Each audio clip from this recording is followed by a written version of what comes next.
அல்லேலூயா. ஒரு வேத பகுதியை வாசிக்கலாம். 1 கொரிந்தியர் புஸ்தகம் 11ஆம் அதிகாரம் 23ஆம் வசனத்தை வாசிக்கலாம். எல்லாரும் அடிக்கடி நாம் வாசிக்கிற ஒரு வேத பகுதி தான் 1 கொரிந்தியர் 11ஆம் அதிகாரம் 23ஆம் வசனம். என்னவெனில் கர்த்தராகிய இயேசு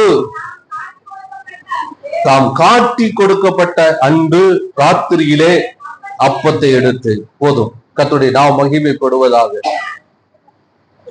இந்த வேத பகுதியை ஆண்டவர் எனக்கு காண்பி, இதை வச்சு பேசணும். என்ன ஆண்டவர் இதுல பேசுறது அப்படின்னு சொல்லும் பொழுது, அவர் தான் காட்டி கொடுக்கப்பட்ட அன்று ராத்திரியிலே, அதாவது ஏற்கனவே நம்ம இந்த லூக்கா சுவிசேஷத்துல நம்ம வாசித்திருப்போம். லூக்கா 22ஆம் அதிகாரத்துல நம்ம அந்த வேத பகுதியை வாசித்தோம். மறுபடியும் எடுத்து வாசிங்க. 22ஆம் அதிகாரம் முதல் வசனத்துல இருந்து வாசிங்க.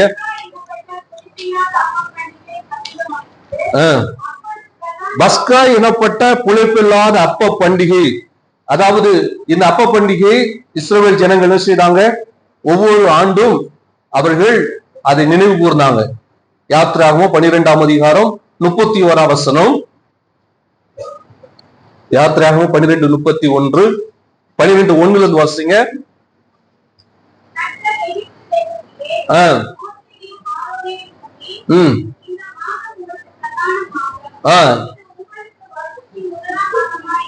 கர்த்தர் மோசே மூலமா இஸ்ரவேல் ஜனங்களுக்கு சொன்னது, எகிப்துல இருக்கும் பொழுது, இந்த மாதம் உங்களுக்கு ஒரு பிரதானமான மாதம், இந்த மாதத்துல நீங்கள் என்ன செய்யணும் அப்படின்னு சொன்னா வாசிங்க.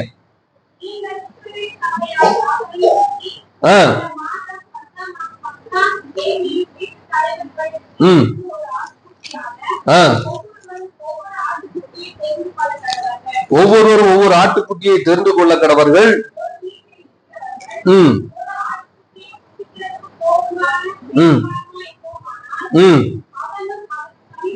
அதாவது ஒரு ஆட்டுக்குட்டியை நீங்க புசிப்பதற்கு போதுமானவரால் இருந்தா, அந்த அங்க உங்களிடத்துல இருக்கிற ஆத்துமாக்கள் லக்கத்துக்கு தக்கதாக நீங்க ஒரு ஆட்டுக்குட்டியை என்ன செய்யணும்? அது தெரிந்து கொள்ளணும். அந்த ஆட்டுக்குட்டி பழுதற்றதும் ஆணும் ஒரு வயதும் உள்ளதுமா என்ன செய்ய வேண்டும்? இருக்க வேண்டும் என்று சொல்லி அந்த ஆட்டுக்குட்டி என்ன செய்யணும்னா, அதை அடித்து அதன் ரத்தத்தை எடுத்து அவங்க வீட்டு வாசல்ல என்ன செய்யணும்? நீங்கள் பூசணும். அப்படி நீங்கள் பூசிட்டு நைட்டு அந்த ஆட்டுக்குட்டியை சுட்டு அந்த கசப்பான கீரையோடு புளித்த மாவோடு நீங்கள் அதை புசிக்க வேண்டும். அப்படி புசிக்கிறதான தருவாயிலே சங்கார தூதன் எகிப்திலே கடந்து போவான். எந்தெந்த வீட்டு நிலைகள் எல்லாம் அந்த ஆட்டுக்குட்டியின் ரத்தம் பூசப்பட்டிருக்கிறதோ அந்த வீடுகளை மாத்திரம் சங்கார தூதன் கடந்து போய் விடுவான். மற்ற எல்லா எகிப்திய வீடுகளிலும் என்ன செய்யும்? தலைப்பிள்ளைகள் எல்லாம் சங்கரிக்கப்படும் என்று சொல்லி அன்றைக்கு ஆண்டவர் மோசே மூலமா இஸ்ரவேல் ஜனங்களுக்கு சொன்னார். அப்படியே அந்த ஜனங்கள் ஒரு நாளிலே என்ன செஞ்சாங்க? அதை அவர்கள் கை கொண்டார்கள் என்று பார்க்கிறோம். அல்லேலூயா. இதைத்தான் ஒவ்வொரு வருடமும் யூத ஜனங்கள் என்ன செஞ்சாங்க? பஸ்கா பண்டிகையாக ஆசரிக்கிறார்கள் என்று பார்க்கிறோம். அவ்விதமாக அவர்கள் ஆசரிக்கக்கூடிய அந்த பஸ்கா பண்டிகை, பஸ்கா எனப்பட்ட அந்த புளிப்பில்லாத அப்ப பண்டிகை நாள் வந்த பொழுது இயேசு அவர் என்ன சொன்னார்? இப்பொழுது லூக்கா 22ஆம் அதிகாரத்திலே நீங்கள் வரும்போது, லூக்கா 22ஆம் அதிகாரத்திலே 7ஆம் வசனத்தை வாசிங்க. 22:7. அப்ப பண்டிகை நாள் வந்தது.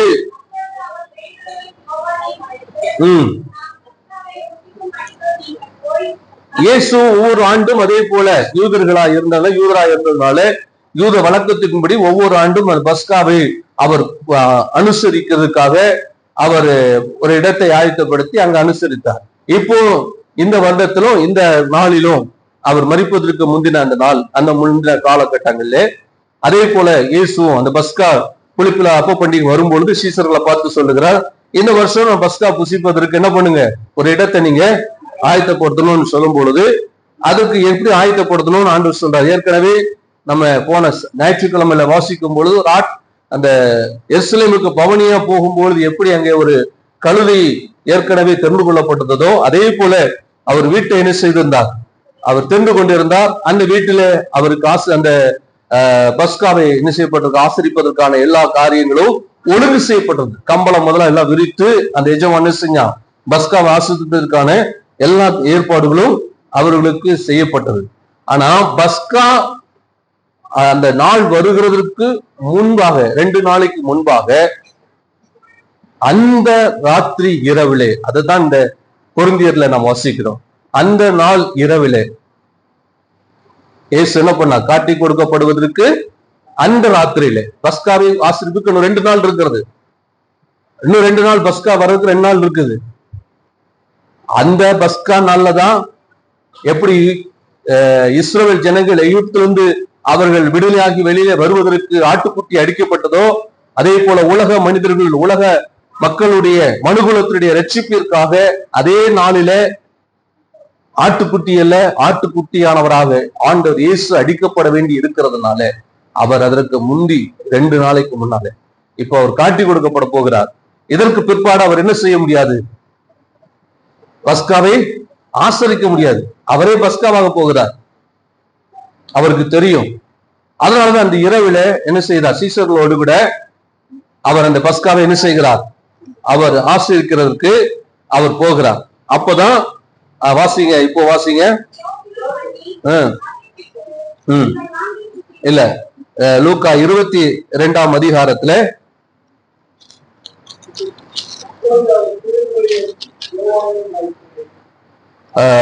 22ஆம் வசனத்துல வாசிங்க. பாருங்க, தீர்மானிக்கப்பட்டபடியே இப்பொழுது அவர் காட்டி கொடுக்க போகிறார். போதும், அவர் கவனிங்க, இயேசு காட்டி கொடுக்கப்பட போகிறார் அந்த இரவிலே. அதாவது அவர் பஸ்காவை அனுசரித்த பின்பு அவர் நேர அடுத்தது எங்க போகிறாரு, ஒலிவ மலைக்கு போனார். 39ஆம் வசனம் வாசிங்க.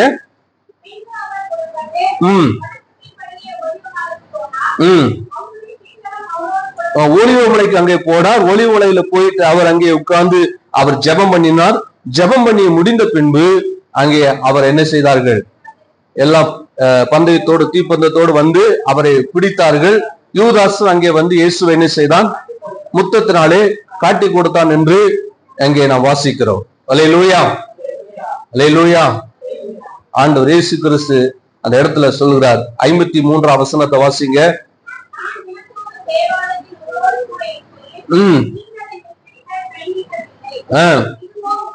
இதுவோ உங்களுடைய வேலையும் அந்தகாரத்தின் அதிகாரமுமாய் இருக்கிறது என்று சொல்லுகிறார்.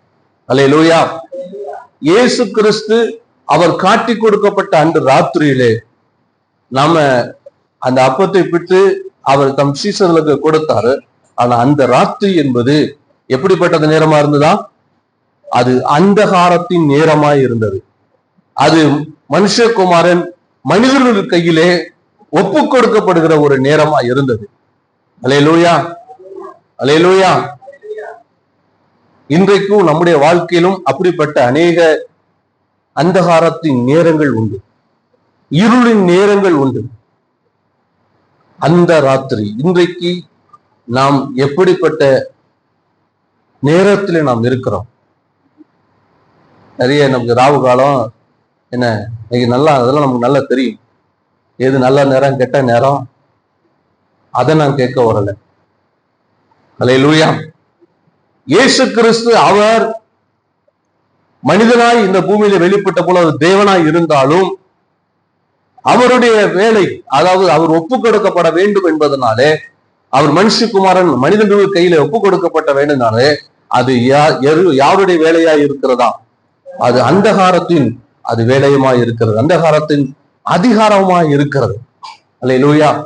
இன்னைக்கு நேரங்கள் நமக்கு இருள் என்று சொன்னார், நமக்கு ராத்திரி என்று சொன்னார், எது ஞாபகத்துக்கு வருது? பெரும்பாலும் ராத்திரினா நிறைய பாவம் செய்கிறவங்களுக்கு அந்த ராத்திரி தான் ஞாபகம். தவறு செய்கிற பாவம் செய்கிற அநேகருக்கு ராத்திரினா, சிலருக்கு பிசாசு, சூனியம், செய்வன, அதான் செய்வன, சூனியம், அப்புறம் அமாவாசை. நிறைய பேருக்கு ராத்திரி என்று சொன்னால் என்ன ஞாபகம் வருகிறது? அன்றைக்கு ராத்திரியிலே, அன்று ராத்திரியிலே இயேசு காட்டி கொடுக்கப்பட்டார். அது அந்தகாரத்தின் நேரமாய் இருந்தது. இன்றைக்கும் நம்முடைய வாழ்க்கையில அநேக ராத்திரி, அநேக இரவு நேரங்களை கண்டு நாம் கலங்குறதுக்கு காரணம் என்ன அப்படின்னு சொன்னா, இரவு என்று சொன்னால், ராத்திரி என்று சொன்னால் நாம் எதை நினைக்கிறோம்னா அது அந்தகாரத்துக்குரிய நேரமாகத்தான் நாம் பார்க்கிறோம், பிசாசுக்குரிய நேரமாகத்தான் பார்க்கிறோம், பாவம் செய்கிறவன் பாவத்துக்குரிய நேரமாகத்தான் பார்க்கிறான். இன்னும் சில வசனங்கள் இருக்கிறது. ஆதியாகமம் 19 அதிகாரம், அதுக்கு முன்னாடி சங்கீதம் 91:5 வாசிங்க. சங்கீதம் 91:5 பாருங்க. இரவில் உண்டாகும். அப்ப இரவு என்பது ஒரு பயங்கரமானதாக நாம் பார்க்கிறோம். இரவு என்பது நமக்கு பயங்கரத்தை உண்டாக்கக்கூடிய ஒரு நேரம். இருள் என்பது ஒரு பயங்கரத்தை உண்டாக்குற நேரம். இருள் என்பது நாம் விரும்பாத ஒரு நேரமாக இன்னைக்கு நம்முடைய வாழ்க்கையில், அநேகர் வாழ்க்கையிலே அது காணப்படுகிறது. இப்போ ஆதியாகமம் 19:5 வாசிங்க.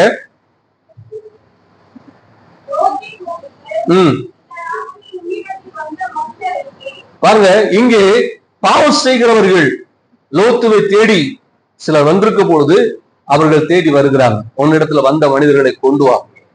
அப்போ அவர்கள் எந்த நேரத்தை அவர்கள் விரும்புகிறார்கள்? ராத்திரி நேரத்துல பாவம் செய்கிறவர்கள் அந்த நேரத்தை அவர்கள் விரும்புகிறார்கள். ராத்திரி என்பது அநேகர் வாழ்க்கையில எப்படி இருக்கிறது? பாவம் செய்கிறவனுக்கு ஏற்ற நேரமாய் இருக்கிறது. இருளின் அதிகாரத்துக்கு ஏற்ற நேரமாய் இருக்கிறது. அடுத்து லூக்கா 1 அதிகாரம் 78-79 வசனத்தை வாசிங்க. லூக்கா 1:78-79 வாசிங்க.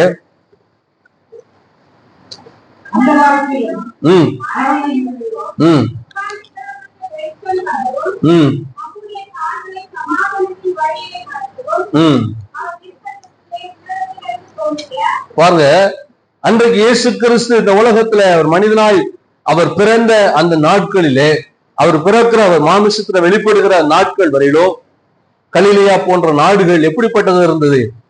அந்தகாரத்திலே இருந்தது, இருளிலே இருந்தது. இருள் என்றால் ஒரு நாள் அந்த இரவு வேளை, பகல் போய் வருகிற இரவு வேளை மட்டுமல்ல, அநேகருக்கு சில குறிப்பிட்ட நாட்கள், குறிப்பிட்ட காலங்கள் கூட எப்படித்தான் இருக்கிறது? இரவாய் இருக்கிறது. நான் நேற்று இன்னைக்கு ஒரு சில செய்திகளை நான் வாசிச்சேன். சில இடங்கள்ல, அதாவது அந்த அரசுக்கு எதிராக எழும்புகிற சில தேசங்கள்ல அரசுக்கு எதிராக எழும்புகிற அப்படிப்பட்ட ஜனங்களை அந்த அரசு ஒவ்வொரு பல தேசங்கள்ல அந்த அரசுகள் என்ன பண்றாங்க? அங்க இருக்கிற அந்த அதிபதி அந்த ஜனங்களை பயங்கர கொடுமைப்படுத்தி வைக்கிறான். இப்படி நிறைய நடந்துட்டு இருக்கு. அதுல ஒரு குறிப்பிட்ட ஒரு தேசத்துல நடந்த சம்பவத்தை தான் நான் வாசிச்சேன். அதுல ஒரு மனுஷன், அவன் இப்பதான் அவனுக்கு 35 வயது, 20 வயதோ 22 வயதோ இருக்கும் பொழுதோ அவனை கண்ணை கட்டி ஒரே சின்ன ரூம்ல பல ஆண்டுகள் கண் கட்டப்பட்ட நிலையில, எதுவுமே காத்து கிடையாது, வெளிச்சம் கிடையாது, அப்படிப்பட்ட ஒரு அறையில பல ஆண்டுகள் அவனை அடைச்சு வச்சிருக்கிறாங்க. எந்த தப்பு பண்ணல. அந்த ஒரு குறிப்பிட்ட தேசத்துல அந்த அரசுக்கு விரோதமா அவன் ஏதோ பேசினதுனால அப்படிப்பட்ட அவனை கொடுமைப்படுத்தி இருக்கிறான். இப்படி நிறைய இன்னைக்கு நடக்கிறது உலகத்துல. செல்வாக்குள்ள மனிதர்கள், அதிகாரத்துல இருக்கிற மனிதர்களுக்கு விரோதமாக நாம் எதையாவது பேசும்போது, எழும்பும் போது அவர்கள் நம்மை இப்படிப்பட்ட சில நேரங்கள், சில பல கொடுமைக்கு ஆளாக்கப்படுகிறார்கள். யோசித்து பாருங்களேன். பல நாட்கள் கண்கள் கட்டப்பட்டவன், அப்ப அவன் வாழ்க்கை எப்படி இருக்கும்? அதுல சில சொல்றாங்க, நாங்க வெளிச்சத்தை காண்போம், வெளியில வருவோம்னு நாங்க நினைச்சு கூட பார்க்கலங்கிறாங்க. ஒவ்வொரு மனிதனுடைய வாழ்க்கையிலும் இருள் என்பது பல விதங்களில் இருக்கிறது. அல்லேலூயா, அல்லேலூயா. ராத்திரி என்பது பல விதங்களில் இருக்கிறது. சிலருக்கு சில காரியங்களை பார்த்தாலே பயம், இருளை பார்த்தாலே பயம், இரவு நேரத்தை பார்த்தாலே பயம். ஏன்னா நம்முடைய நம்பிக்கை எல்லாமே எப்படி இருக்கிறது என்று சொன்னால், இரவு என்றால் முழுவதுமாக அது பிசாசின் ஆதிக்கம் நிறைந்த நேரம் என்றுதான் நாம் பார்க்கிறோம். இதுல யாருக்காவது மாற்று கருத்து இருக்கா? யாருக்காவது மாற்று கருத்து இருக்கா? இல்ல. அப்படின்னா எல்லாருக்கும் அதான் நம்பிக்கை. இரவு என்றால், இருள் என்றால் அது அந்தகாரத்தின் நேரம், அது பிசாசின் ஆதிக்கம் நிறைந்த நேரம், பிசாசு ஆதிக்கம் செலுத்துகிற காலம். அந்த நேரத்துல நாம் எதையும் செய்ய முடியாது, நம்ம வாழ்க்கை மாறாது, நம்ம வாழ்க்கையில முன்னேற்றம் வராது என்று சொல்லி நாம் கருதுகிறோம். ஆனா அநேக ராத்திரியிலே தேவன் கிரியை செய்தது உண்டு. அதை நாம் என்றைக்காவது பார்த்தது உண்டா? அல்லேலூயா, அல்லேலூயா. ஆண்டவர் சொன்ன காது அதுதான். இன்னைக்கு அநேகர் வாழ்க்கையில அநேக இரவை கண்டு பயப்படுகிற ஜனங்கள் இருக்கிறாங்க. ஆனா அநேக இரவுகளில் நான் கிரியை செய்ததை அவர்கள் பார்க்க வேண்டும். அல்லேலூயா. ஆண்டவர் பல இரவுகள், முக்கியமா இப்போ நாம் வாசித்தோம் யாத்திராகமம் 12ஆம் அதிகாரத்திலே, ராத்திரியில தான் 430 வருஷம் எகிப்தில இருந்த ஜனங்களை அந்த ராத்திரியிலே அவர்கள் என்ன செய்தாராம்? அணி அணியாய் புறப்பட செய்தார். யாத்திராகமம் 12:31 வாசிங்க. பாருங்க, ராத்திரியிலே அந்த எகிப்தின் ராஜாவாகிய பார்வோன் மோசேயும் ஆரோனையும் அழைப்பித்தவன் சொல்லுகிறான், வாசிங்க. நீங்களும் இஸ்ரவேல் புத்திரரும் எழுந்து என் ஜனங்களை விட்டு புறப்பட்டு போய். அல்லேலூயா. நீங்க நினைக்கிறீங்க இரவு என்றால், இருள் என்றால் அந்தகாரத்துக்குரியது, அந்தகாரம் தான் அதிகம் செலுத்த முடியும், மாந்திரீகம், சூனியம், பிசாசின் கிரியை, இவைகளுக்கு தான் அங்க இடம் அளிக்கிறது, அங்க அவதுக்கு தான் இடம் உண்டு. அமாவாசை ஆனா சூரியன், அந்த அமாவாசையில சந்திரன் தெரியாத அந்த நாள்ல நிறைய நமக்கு மாந்திரீகம் தான் அதிகமா கிரியை செய்யும். நிறைய பேருக்கு நம்பிக்கை போற அமாவாசைன்னா பேய் பிடிச்சிருந்து, அமாவாசைன்னா ஆடுறாங்க, பாஸ்டர் அமாவாசைன்னா ஒரு மாதிரி ஆயிடுறாங்க, மத்த நாள் நல்லா இருக்கிறாங்க.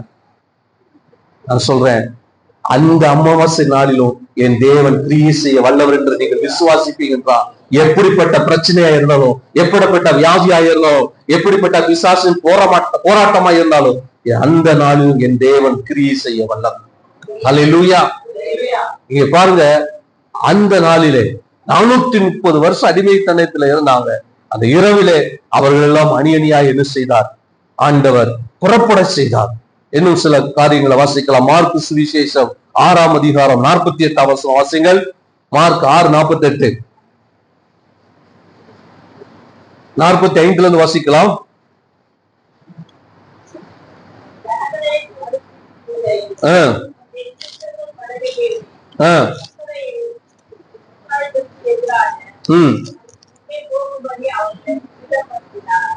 இயேசு கிறிஸ்து தம்முடைய சீஷர்கள் எல்லாம் தமக்கு முன்னே அவர் அனுப்பிவிட்டார். அவர்கள் எல்லாம் அக்கறையில் பெத்சாவிற்கு போகும்படி அவர்கள் என்ன செய்தார்? துரிதப்படுத்தினார்.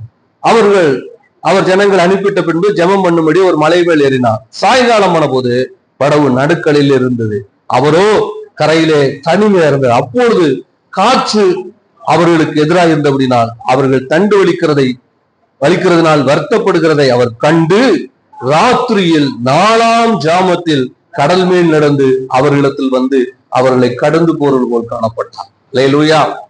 இப்போ நடுக்கடல்ல நடு ராத்திரியில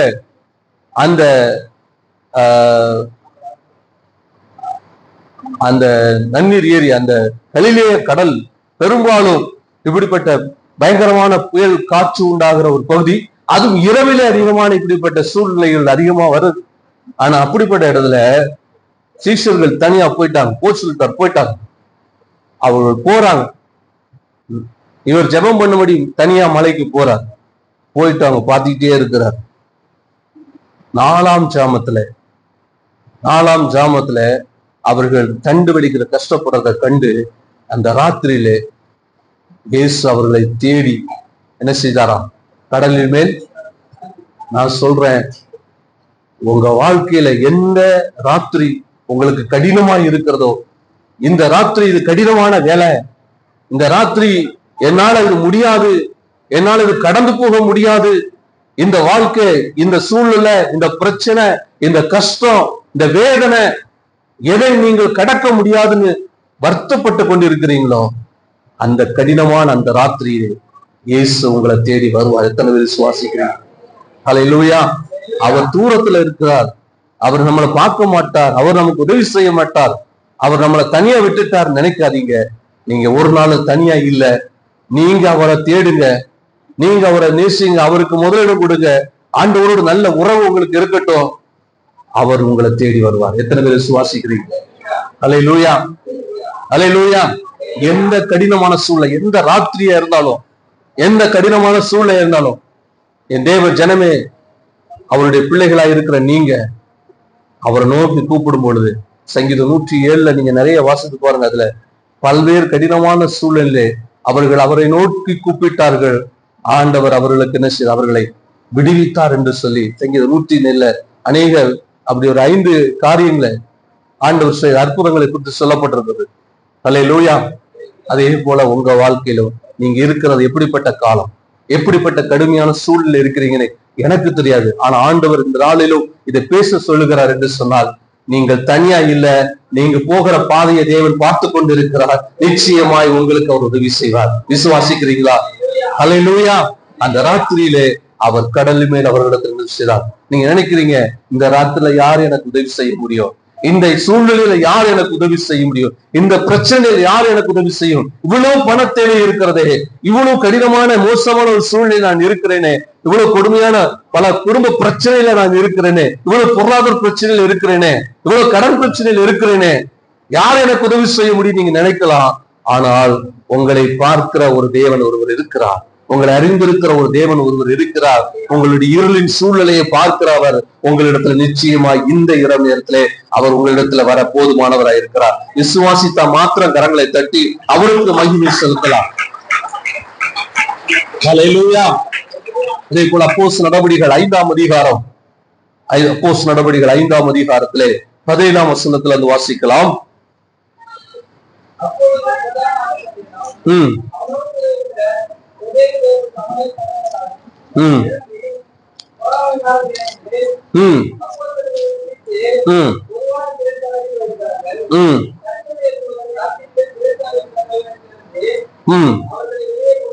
பாருங்க, அப்பொழுது பிரதான ஆசாரியனும் அவனோடு இருந்த சதுசேய சமயத்தார் அனைவரும் எழும்பி பொறாமை நாள் நிறைந்து அப்போஸ்தலர்களை பிடித்து என்ன செய்தார்கள்?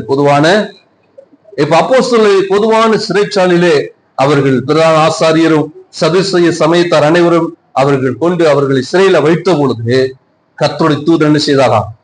ராத்திரியிலே சிறைச்சாலையின் கதவுகளை திறந்து அவர்களை வெளியிலே கொண்டு வந்தார். அல்லேலூயா, அல்லேலூயா. இந்த இரவு நேரத்துல ஜெயில எல்லாம் பூட்டி எல்லாம் லாக் பண்ணி, வார்டன் எல்லாத்தையும் லாக் பண்ணிட்டு அவன் போயிட்டான். இதுக்கு மேல யாரும் சில நேரங்கள்ல நாமளே என்ன செய்யறோம்னா ஒரு லிமிட் வச்சிரும். இதுதான், இதுக்கு மேல எனக்கு யாரும் உதவி செய்ய முடியாது, இதுக்கு மேல ஜெயில் வார்டன் போயிட்டான், எல்லாம் போயாச்சு, சிறைச்சாலை கதவுகள் எல்லாம் பூட்டப்பட்டாச்சு, விளக்குகள் எல்லாம் அணைக்கப்பட்டாச்சு. ஆனால் அந்த இருளின் நேரத்திலே, அந்த இரவு நேரத்திலே, அந்த ராத்திரியிலே என்ன செய்கிறது? ஒரு தூதன் இறங்கி வருகிறான், கதவுகள் திறக்கப்படுகிறது, அவர்கள் வெளியே கொண்டு வரப்படுகிறார்கள். எனக்கு அருமையான தேவனுடைய பிள்ளையே, எந்த இரவில நீங்கள் இருந்து இதுக்கு மேல எனக்கு யாரும் உதவி செய்ய முடியாது நினைக்கிறீங்களோ, அங்கே தேவன் ஒரு தூதனை கொண்டு உங்களுக்கு அற்புதத்தை செய்ய முடியும். எத்தனை பேர் விசுவாசிக்கிறீங்க? அல்லேலூயா, அல்லேலூயா. இதுக்கு மேல எனக்கு உதவி செய்வதற்கு யாரும் வரமாட்டாங்க நினைக்கிறீங்களோ, அங்க தேவன் அவர் இறங்கி வருவார், இல்லைன்னா அவருடைய தூதனை அனுப்புவார். ஆமென், ஆமென், அல்லேலூயா. எங்க கர்த்தர் கிரியை செய்ய முடியாது, ஆண்டவர் இதுக்கு மேல எனக்கு யாரும் உதவி செய்ய முடியும் நினைக்கிறீங்களோ, எங்கெல்லாம் நம்ம இதுக்கு மேல ஒண்ணு நடக்காது நினைக்கிறோமோ, அங்கேயும் என் தேவன் கிரியை செய்ய வல்லவர். அல்லேலூயா. அதே போல அப்போஸ்தலர் நடபடிகள் 12ஆம் அதிகாரம் 6ஆம் வசனத்தில் வாசிக்கலாம். அப்போஸ்தலர் நடபடிகள் 12:6.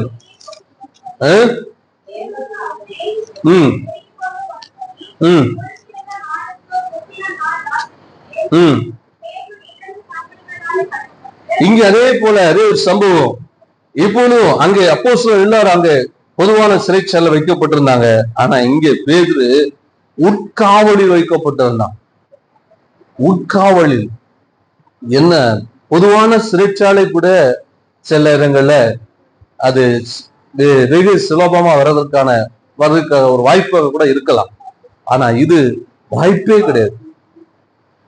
4 இது 4 காவலுக்குள்ள உட்காவல கொண்டு போயிட்டு, அதுவும் என்ன பண்ணாங்கன்னா சங்கிலியால அவர்கள் என்ன செய்தா கட்டி வைத்தது. அல்லேலூயா. சங்கிலியால கட்டி வைத்த. வாசிங்க தொடர்ந்து.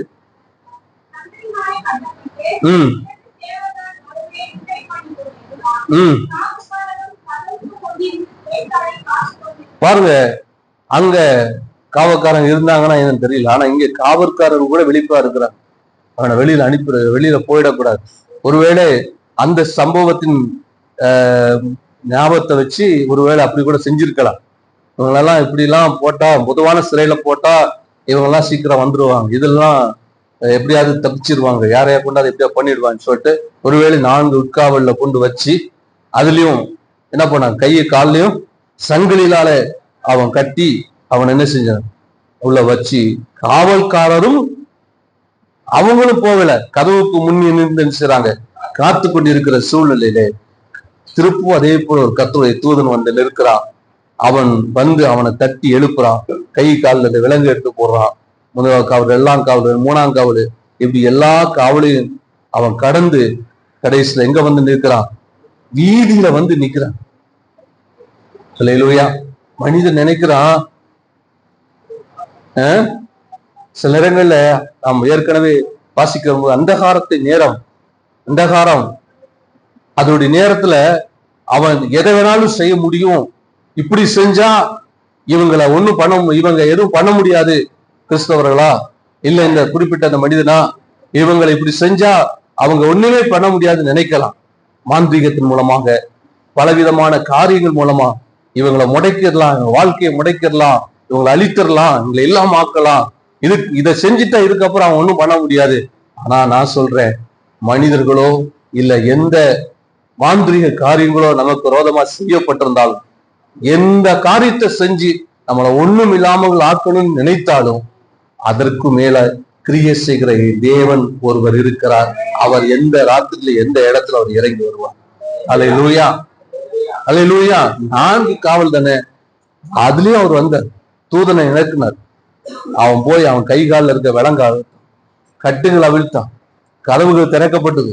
அவன் என்ன நடக்குன்னே தெரியாமலே ரோட்டுக்கு வந்துட்டான். வசனமே இருக்கு, அவர்கள் சொப்பனம் காண்கிறவர்கள் போலதான் தேவன் அவர்களை விடுதலையாக்கும் போது சொப்பனம் காண்கிறவர்கள் போல இருந்தார்களாம். கர்த்தர்களுக்கு பெரிய காரியங்களை செய்தார் என்று புறஜாதிகள் சொல்லிக் கொண்டார்கள். அநேக நேரங்கள்ல நீங்க நினைக்கிறீங்க இதெல்லாம் நடக்குமான்னு, ஆனா அநேக நேரங்கள்ல கர்த்தர் உங்களுக்கு செய்ய போகிறத நீங்க இல்ல, உங்க சுத்தி இருக்கிற கண்கள் காணும். அல்லேலூயா. அப்ப சொல்லுவாங்க, கர்த்தர் இவளுக்கு எப்பா என்ன பண்ணாலும் ஒண்ணும் செய்ய முடியல. என் தேவன் அப்படிப்பட்ட தேவன், நாம் ஆராதிக்கிற தேவன் அப்படிப்பட்டவன். வானத்தின் பூமி படைத்த தேவன், சகல அதிகாரம் படைத்த தேவன், சர்வ வல்லமையுள்ள தேவன், அவர் இருளின் மேல் அதிகாரம் உள்ள தேவன். அல்லேலூயா, அல்லேலூயா. அடுத்ததாக அப்போஸ் நடவடிக்கைகள் 16ஆம் அதிகாரம் 9ஆம் வசனம் வாசிக்கலாம். அப்போஸ் நடவடிக்கைகள் 16:9.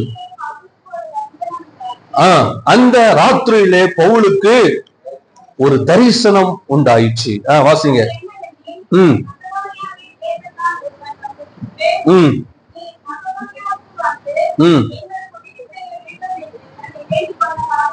பாருங்க, பவுலுக்கு அந்த ராத்திரியிலே ஒரு தரிசனமானது. அங்கே மக்கதோனியாவட்டம் வந்து எங்களுக்கு உதவி செய்யும் என்று சொல்லி கேட்கிறான். அநேக நேரங்கள்ல நாம் இருள் சூழ்ந்திருக்கும் போது, நிறைய நேரங்கள்ல நமக்கு என்ன செய்யறோம், நம்ம என்ன செய்ய போறோம்னு நமக்கு வெளிச்சமே இல்லாம இருக்கும். பயங்கர நெருக்க போராட்டங்கள் இருக்கும் போது அடுத்து என்ன செய்வதுன்னு தெரியாது. யாக்கோபை நினைவு கூறுகிறேன். யாக்கோபை குறித்து பார்க்கும்போது தன்னுடைய தகப்பனையும் தன்னுடைய தாயை விட்டு அவன் வருகிறான். அடுத்து அவனுக்கு என்ன செய்யணும்னு தெரியாது, எங்க போறன்னு தெரியாது. அம்மா சொல்லிட்டா இந்த மாமா வீட்டுக்கு போகணும், கையில பணம் கிடையாது, ஒண்ணும் கிடையாது, வெறும் கோல் ஒரு தடிதான்.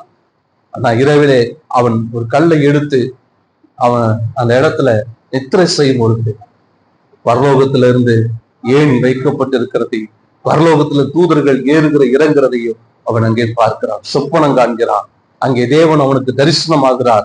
ஆண்டவர் சொல்லுகிறார், யாக்கோபே, நீ படுத்திருக்கிற அந்த பூமியை உன் சந்ததிக்கு நான் கொடுத்தேன், நீ போ, திரும்பி இந்த தேசத்துக்கு நான் உன்னை கொண்டு வருவேன். அல்லேலூயா.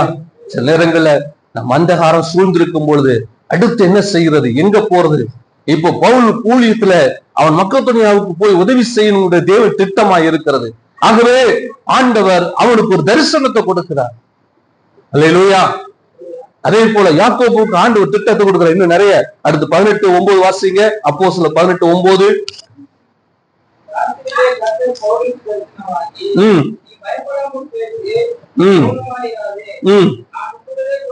வாங்க, எந்த அதாவது சொல்லுங்க, ராத்திரி என்பது நாம பயந்து கொண்டிருக்கிற ஒரு சூழ்நிலையா இருக்கிறது. ஆனால் ஆண்டவர் அநேக ராத்திரியில ஆண்டவர் கிரியை செய்கிறதை நாம் பார்க்க மறந்து விட்டோம். அல்லேலூயா. இங்க பவுலை பார்த்து சொல்ல, பயப்படாத, நீ தைரியமா பேசு. பயந்து, அப்போ ஒருவேளை பவுல் அந்த இடத்துல என்ன செஞ்சிருக்கணும்? பயந்து, ஐயோ உலக இனி அவ்வளவுதான், இதுக்கப்புறம் நாம தேவ திட்டத்தை நிறைவேற்ற முடியுமோ முடியாதோ, ராயருக்கு முன்னால போய் நிக்கணும்னு நினைச்சா இங்க இருக்கிற பிரச்சனை பெருசா இருக்குத, நம்மளை இங்கேயே காலி பண்ணிடுவாங்க போல இருக்குத, இப்பவே காலி பண்ணு. ஏன்னா பவுலை எப்படியாவது ராயனுக்கு போறதுக்கு முன்னால் அவனை கொன்றணும்னு யூதர்கள்லாம் திட்டமிட்டு உபவாசம் பண்றாங்க. அவனை கொல்ற வரைக்கும் சாப்பிட மாட்டேன்னு உபவாசம் பண்றாங்க. ஆனா ஆண்டவர் அவனுக்கு கொடுத்த தரிசனம் என்ன? ராயனுக்கு முன்னால் நிக்கணும். சில நேரங்கள நமக்கு வருகிற பிரச்சனைனால தேவ திட்டத்தை கூட நிறைவேற்ற முடியாம போயிருவோமோ, நமக்கு இருக்கிற பிரச்சனைனால எல்லாம் முடிஞ்சிருமோ, வாழ்க்கை முடிஞ்சிருமோ அப்படின்னு நம்ம சில நேரங்கள் நினைக்கிறோம். ஆனா பாருங்க, ஆண்டவர் பாருங்க பவுலுக்கு தரிசனமாகி, பயப்படாத, தைரியமா பேசு, நான் உன்னோடு கூட. அல்லேலூயா.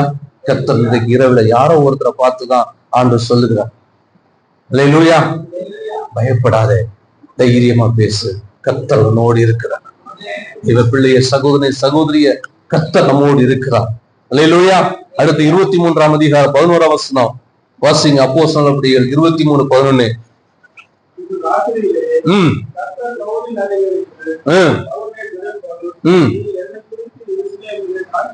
பாருங்க, பவுலுக்கு திரும்பியும் தரிசனமாகி கர்த்தர் சொல்லுகிறார், பவுலை என்ன செய், திடன்கொள், என்னை குறித்து வாசிங்க, சொல்லுங்க சத்தமா. எருசலேமில் சாட்சி கொடுத்தது போல நீ ஏற்கனவே எருசலேமில் என்னை குறித்து எவ்வளவு சாட்சி கொடுத்து, அதே போல ரோமாபுரியில் என்னை குறித்து நீ என்ன செய்யணும், நீ சாட்சி கொடுக்கணும். அதனால தைரியமா, நான் உன்னோடு கூட இருக்கிறேன். அல்லேலூயா. நீ ஒருவேளை உங்க வாழ்க்கை இன்னைக்கு இருள் சூழ்ந்தது போல இருக்கலாம். அடுத்து என்ன செய்யணும், அடுத்து என்ன பண்ணணும், இருக்கிற பிரச்சனைகள், நமக்கு இருக்கிற அழுத்தங்கள், இதுக்கு மேல என்னால எதுவும் செய்ய முடியலையே, எதையும் யோசிக்க கூட முடியாத ஒரு நிலையில இருக்கலாம். நீங்க ஆண்டவரிடத்துல கேளுங்க. ஆண்டவர் உங்களுக்கு அடுத்து நீங்க செய்வதற்கான நல்ல திட்டங்களை, வெளிப்பாடுகளை இந்த இரவு வேளையில உங்களுக்கு அவர் தருவதற்கு போதுமானவராக இருக்கிறார். அல்லேலூயா. எந்த இருளிலும் என் தேவன் கிரியை செய்ய முடியும் என்பதை நீங்கள் விசுவாசித்தால், இந்த இரவிலும் இரவு நேரத்திலும் தேவன் உங்கள் வாழ்க்கையில கிரியை செய்வார். அல்லேலூயா. அடுத்து ஆதியாகமம் 31ஆம் அதிகாரம் 29ஆம் வசனம். ஆதியாகமம் 31:29.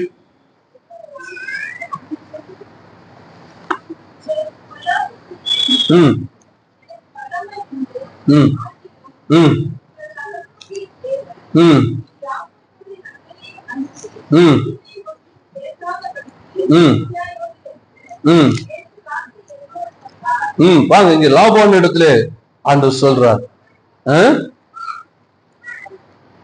அந்த ராத்திரியில அவன் பொல்லாப்பு எப்படியாவது, ஏன்னா இவன் எப்படிப்பட்ட ஆளு, அந்த சகோதரனை ஏமாத்தினவன், தகப்பனை ஏமாத்தினவன். அதனால இப்போ மாமா இவனை இப்படியாவது வஞ்சிக்க பாக்குறான், ஏமாத்த பாக்குறான். ஆனா ஆண்டவர் சொல்றாரு, அந்த ராத்திரியில அவனுக்கு சொல்லாது, நீ அவனுக்கு என்ன செய்ய விடாது. அல்லேலூயா. அல்லேலூயா. கவனிங்க, மனிதர்கள் நமக்கு தீமை செய்ய நினைத்தாலும் கர்த்தர் நம்மளை அந்த மனிதனின் கையிலிருந்து தப்புவிக்க நினைத்தால் எந்த மனிதரும் நம்மளை ஒன்று செய்ய முடியாது, நம்ம கை போட முடியாது. அல்லேலூயா. யூதர்களுக்கு விரோதியாக ஆமான் காணப்பட்டான். எப்படியாவது யூதரை அழிக்கணும், யூதர்களை காலி போன நினைச்சு அவன் திட்டமிட்டு யூதர்களை அழிப்பதற்காக அவன் தூக்கு மரத்தெல்லாம் உண்டாக்கினான். அந்த ராத்திரியில ஆண்டவர் ராஜாவுக்கு தூக்கத்தை கெடுத்தான். அல்லேலூயா. அந்த ராத்திரியில நம்ம நினைக்கிறோம், இதெல்லாம் அவங்க வேலை, இதெல்லாம் அவங்க நேரம், அவங்க தான் செய்யணும். அவங்க செய்யறது நம்ம ஒண்ணும் பண்ண முடியாது. கரெக்ட், உண்மைதான். அதிகாரம் இருக்கிறதுனால, செல்வாக்கு இருக்கிறதுனால, எல்லாம் மனிதர்கள் கையில பொருளாதார பணம் இருக்கு, எல்லாம் இருக்கிறதுனால எல்லாம் செய்ய முடியும், உண்மைதான். ஆனா அதை விட மேல வானத்தின் பூமி படைத்த தேவன் கிரியை செய்ய வல்லவர் என்பதை நீங்க விசுவாசிப்பீங்கன்னா, ஆண்டவர் இந்த இரவு நேரத்துல உங்களுக்காக அவர் எதையும் செய்ய ஆயத்தமாயிருக்கிறார். அல்லேலூயா. ஒருவேளை என்ன சூழ்நிலை இருக்கிறீங்க, கடினமான பல பிரச்சனைகள் இருக்கிறீங்களா, வியாதியா, பிள்ளை சூனிய போராட்டங்களா, எந்த சூழ்நிலையில் இருந்தாலும் இயேசு இன்று இரவு உங்களுக்கு ஒரு அற்புதத்தை செய்ய அவர் போதுமானவர். அதைத்தான் 2000 ஆண்டுகளுக்கு முன்பு ஆண்டவர் இயேசு கிறிஸ்து இந்த பூமியில செய்து நிறைவேற்றி முடித்தார். அல்லேலூயா, அல்லேலூயா.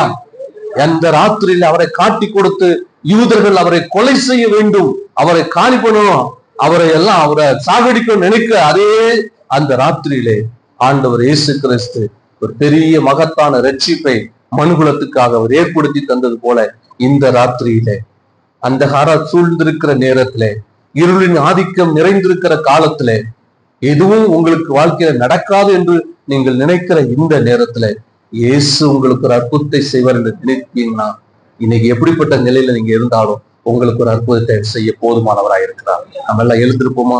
நம்ம எல்லாம் ஜெபிக்க போகிறோம். ஆண்டவர் இந்த இரவு நேரத்துல இந்த ஆராதனையில, இந்த கூடுகையில